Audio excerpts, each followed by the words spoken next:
নমস্কার, আমি পরিতোষ। ভাবে ভিডিও শেয়ার করছি না, একটাই কারণে আমি অনেকটা অভাবে আপনাদের আশীর্বাদে বেঁচে আছি, অত সহজে যাই। আজ আমি অনেক বড় ডিসিশন নিতে চলছি।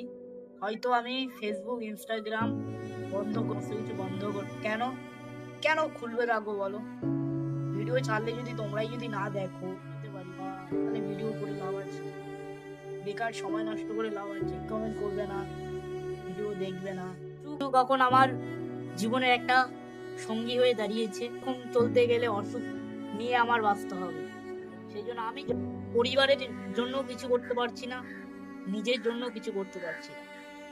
আজ নিজেকে খুবই অসহায় মনে হয়। ভগবান সৃষ্টি করেছে লড়াই করে বাঁচতে হচ্ছে। তো সমাজে টাকা ছাড়া, রূপ ছাড়া